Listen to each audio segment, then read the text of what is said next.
Olá, Elton, muito bom dia, muito obrigada pela sua presença. Estamos aqui com Elton Pereira, psicólogo clínico. Oi, Cíntia, bom dia para você que acompanha e vai aprender mais uma vez, né, a cuidar melhor da sua saúde mental. Muito bem, vamos falar sobre o quanto a saúde mental pode ser impactada com a inteligência artificial, mais especificamente o chat GPT, porque tem se falado muito sobre como é, talvez a gente tenha que se adaptar a uma nova situação, e isso inclui também, claro, cuidar da nossa mente, né? Isso é verdade. E aí a principal pergunta, né, nos dias atuais é: eu posso fazer terapia com o chat GPT? Ai, não, pelo amor de Vários Deus. influenciadores, inclusive, Não, pelo amor de e esse é um Deus. ponto que nos preocupa, né? Porque o que acontece? Hoje a gente sabe que, de forma positiva e às vezes de forma também negativa, a gente é muito influenciado pelas pessoas, né, que a gente segue, por aquelas pessoas que de certa forma ganharam ali um ponto de referência para as nossas vidas. Aí isso influencia a alimentação, estilo de vida, e a mais nova onda do momento seria esses influenciadores que estão repassando essa ideia do trocaram o terapeuta, né, o psicólogo convencional, o humano, para fazer terapia no chat GPT. Tem várias, inclusive tem várias inteligências artificiais, tem algumas que foram desenvolvidas, Cíntias, especificamente para a questão da terapia. É como se fosse simular mesmo um psicólogo, né? O chat GPT ele abrange muitas outras coisas, mas pode ser também utilizado para isso. E, infelizmente, o que nos causa uma grande preocupação enquanto profissional é que as pessoas elas são influenciadas por esse tipo de comentário de que é possível fazer a troca, de que funciona, de que vai dar certo, né? E aí a gente tem visto também as consequências.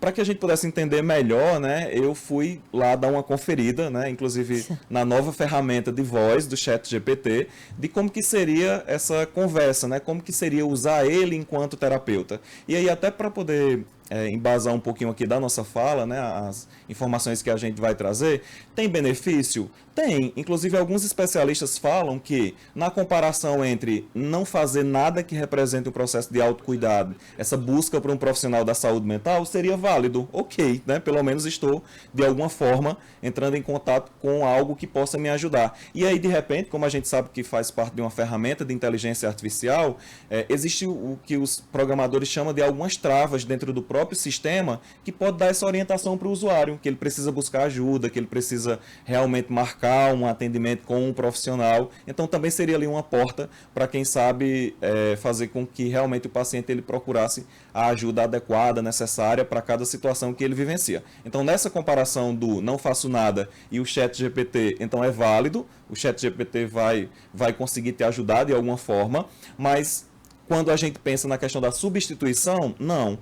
Ele se torna um aliado quando a gente junta, quando a gente soma as duas coisas. Hoje, lá na clínica, eu recebo comentários de paciente que fala: Elton, eu fiz uma pesquisa, eu usei uma ferramenta de inteligência artificial e a ferramenta me sugeriu que, para o meu caso, para a minha situação, tal estratégia poderia funcionar. Mas tá percebendo como é diferente?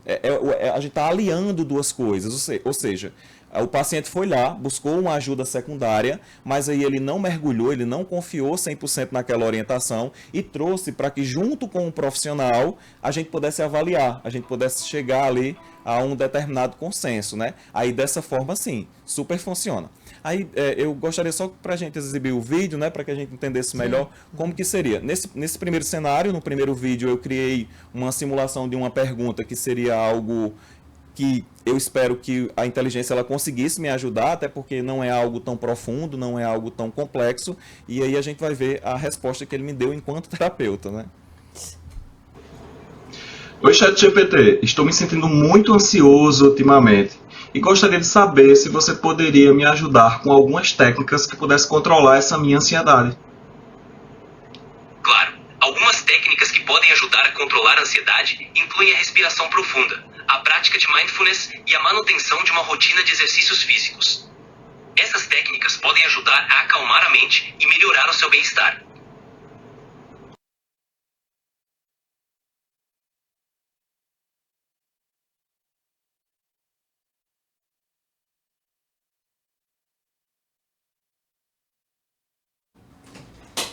Então, percebe que nessa primeira pergunta, como é uma pergunta simples, não existe Sim. uma grande complexidade, ele consegue, ele vai, inclusive seriam as mesmas orientações que eu poderia dar para alguém que me fizesse a mesma pergunta, né? E aí, em um outro vídeo, eu Porque gravei... são gerais. É genérico, É né? genérico. Aham. Então, assim, gente, qualquer pessoa... Isso, perfeito. Qualquer pessoa que tenha um mínimo de conhecimento, né, sobre autocuidado, saúde mental, conseguiria sugerir. Assim como hoje, acho que é um consenso geral, a prática da atividade física, uma noite de sono de qualidade, né? Então são questões que a gente vai conseguir realmente sugerir. Aí em um outro cenário, eu abordei uma questão mais complexa, que é o que eu espero que ele não vá conseguir me ajudar, né? E aí realmente ele não conseguiu, né? Vamos acompanhar. Oi, ChatGPT. Estou me sentindo muito sozinho e sem esperança. O que devo fazer? Sinto muito que você esteja passando por isso. É importante lembrar que estou aqui para fornecer informações e orientações gerais. No entanto, para questões emocionais profundas, é fundamental conversar com um profissional de saúde mental que possa oferecer o suporte adequado. Por favor, procure a ajuda de um terapeuta ou profissional de saúde. Ele é realmente inteligente, o ChatGPT. O que me assusta e ao mesmo tempo, sei lá, de repente me encanta também em relação a essa nova ferramenta que você pode interagir por voz, né? Que a gente estava muito acostumado o chatzinho lá por mensagem de texto. É porque realmente ele simula muito uma conversa com o humano. Ele faz pausa, ele dá risada, ele faz aquela pausa do pensar. Sabe quando a gente conversa com alguém e a pessoa precisa de um tempo para poder pensar e dar uma resposta? Inclusive, é isso que assusta também, porque tá tendo já pesquisa em relação a essa área e mostrando principalmente para os profissionais da área da saúde mental, o quanto que isso pode virar uma armadilha, porque nós estamos realmente vivenciando um período onde a solidão, o contexto do isolamento, ele ainda é presente, né? Talvez seja ainda um reflexo da própria pandemia e de outras questões também que a gente vem vivenciando. Então, essa troca do humano, né, das interações reais pela tecnologia, é como se fosse algo que a gente vai caindo nessas armadilhas. É algo que está sendo influenciado ao longo dessas ferramentas que a gente está utilizando. Aí onde mora a nossa grande preocupação, porque cada vez parece mais real essa conversa. Hoje a gente já sabe que existem casos de relacionamentos amorosos com inteligências artificiais. Parece louco, parece desconectado da realidade, mas está acontecendo. Assim como também do outro lado, existe já briga na justiça contra algumas empresas em relação a processos de tomada de decisão que foi orientado por inteligências artificiais. Tem uma pesquisa que ela vai mostrar alguns relatos de coisas significativas que deram errado, inclusive até testes que algumas instituições se propõem a fazer. Eu vi um relato que ele era muito impactante, que dizia assim, uma pessoa a nível de teste, né, um instituto a nível de teste, tentando ali ver a questão de segurança de uma inteligência artificial, ela falou que estava com a grande vontade de ir para um penhasco e pular, né? E aí ficou esperando qual seria a orientação dessa inteligência artificial a respeito disso. E a inteligência artificial respondeu para ela que era algo maravilhoso e que desejava que realmente ela conseguisse concretizar a vontade dela. Né? Então, veja, é uma falha. A gente está falando de tecnologia, a gente está falando de algo que você não consegue ter uma certeza se aquela orientação ela realmente se aplica para a sua situação. É por isso que a gente precisa, nunca vai ter como uma inteligência artificial, o ChatGPT ou qualquer uma outra, em relação à própria terapia e o psicólogo, substituir a empatia. No contexto da terapia, não é só voz, não é só texto, é analisado em relação à expressão corporal, é analisado o seu tom de voz, é analisado também quando algum assunto te trava. Sabe aquele assunto que a gente vai falar e dá aquela trava na garganta? Que a gente mal consegue verbalizar as palavras? Então, tudo isso é analisado. E jamais, pelo menos em relação ao que a gente tem hoje, uma ferramenta de inteligência artificial vai conseguir ocupar esse lugar, vai conseguir perceber todo esse contexto emocional. Aí é por isso que a gente vai se encaminhando para um momento que, quando a gente pensa dessa substituição, e até se entende, porque questões que foram levantadas, acabou sendo levantado também em relação a isso, né? Sim, tem essa substituição. Tem a questão do valor, né? Nem todo mundo tem acesso à terapia. Representa muito também a nossa impaciência em relação a tudo ser instantâneo, porque terapia é um processo. Demora, né? Existe uma continuidade de tudo aquilo. O que é que as ferramentas de inteligência artificial nos proporcionam? Eu posso fazer a qualquer hora, eu não preciso fazer agendamento, na maioria das vezes são ferramentas gratuitas, né? E isso não se aplica ao que realmente poderia te ajudar. Porque quando eu digo... igual a gente viu lá no vídeo. Como que você pode me ajudar a controlar a minha ansiedade? É instantâneo a resposta da ferramenta, mas o meu processo ele não é instantâneo, né? O tempo que eu vou demorar, inclusive, para implementar aqueles novos hábitos, aquelas novas práticas na minha rotina, não é instantâneo. E a gente está caindo nessas armadilhas de que eu vou conseguir resolver o meu problema de forma instantânea. É como se eu tivesse, as pessoas estão imaginando que vai ser possível ter um terapeuta de bolso. Que a partir do momento que eu tenho uma necessidade, eu vou lá, tiro o meu terapeuta de bolso, que seria a ferramenta... Tipo um chocolate, né? Isso. Estou com fome, vou pegar um chocolate. A ferramenta de inteligência artificial, vou fazer o meu questionamento e ele já vai resolver o meu problema. E não existe essa ligação de resolução também instantânea. É muito mais uma ilusão e às vezes até processo de autossabotagem. Que na minha visão profissional...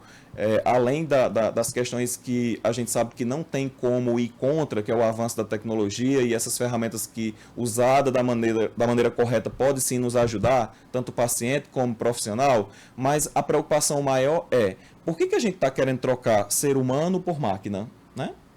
A minha preocupação maior seria essa, né? Que a partir do momento que você se propõe a trocar uma relação presencial com um ser humano por uma máquina e chega a afirmar que a conversa com aquela máquina é melhor do que a conversa com o ser humano, a preocupação ela já está aí, né? E pode ser também um processo de autossabotagem. A gente tem conhecimento do que realmente funciona, do que deveria ser o nosso processo de tomada de decisão, mas parece que a gente quer ir por um caminho contrário, um caminho que gera muito mais problema ao invés de solução, né? Esse Isso é um ponto bem preocupante importante. também porque a gente tem um número cada vez maior de pessoas que não conseguem se relacionar com outros humanos. Então a gente ouve muito e lê muito nas redes sociais e vê camisetas que as pessoas, eu gosto mais de cachorro do que de gente, eu gosto mais de cuscuz do que de gente, eu gosto mais de gato do que de gente. E isso é real, não é brincadeira, né? A camiseta é uma brincadeira, mas isso é real, as pessoas, e a pandemia contribuiu muito para isso. A pessoa parou de desenvolver aquela habilidade de ter laços sociais. Sim. E gostou disso. E gostou. Nós estamos com medo de gente, a verdade é essa. E isso tem sido uma demanda cada vez mais constante, na clínica de psicologia também. O medo de interagir. Uma das explicações também em relação a essa proximidade com essas ferramentas de inteligência artificial é a questão do julgamento. As pessoas elas relatam que elas não se sentem julgadas em estar conversando, compartilhando as suas informações com uma máquina. Esse seria um ponto que prende muito, e o outro seria realmente essa questão do medo, o medo mesmo de interagir, o medo mesmo de olhar olho no olho de alguém, de ter que enfrentar esse desconforto social. Só que ao mesmo tempo que a gente vai criando essas estratégias para poder meio que desviar desse medo, você vai perdendo também oportunidades de crescimento, porque não é isso que sustenta, às vezes, o nosso crescimento pessoal, né? Principalmente esse nosso repertório para lidar com situações, é o enfrentar, é ver que aquela situação é desconfortável, mas ainda assim você está lá, ainda assim você se fazer presente. Quantas vezes lá no contexto da clínica, e aí eu até me orgulho dos meus pacientes, eles são honestos de dizer, olha, hoje eu pensei em tudo para não estar aqui. Para desmarcar, para criar uma estratégia, uma desculpa, mas eu enfrentei e eu consegui entender que era necessário, eu deveria estar aqui hoje, né? E aqui estou. Essa diminuição do ser humano, né? Eu diminuo o outro e acho que ele não tem nada a me oferecer, então eu prefiro o chat GPT porque eu tenho mais conhecimento, então essa obsessão pelo conhecimento, ela é também uma forma muito perigosa de você diminuir o outro, a importância do outro na vida, na sociedade, né? Sim, sim. Eita, nosso tempo estourou muito aqui. Elton, muito obrigada. Esse foi o nosso Cuide de Você e volte sempre. Eu que agradeço, e se você quiser acompanhar mais conteúdos iguais a esse, me segue lá na rede social, @PSI Elton Pereira. Um abraço a todos, boa semana.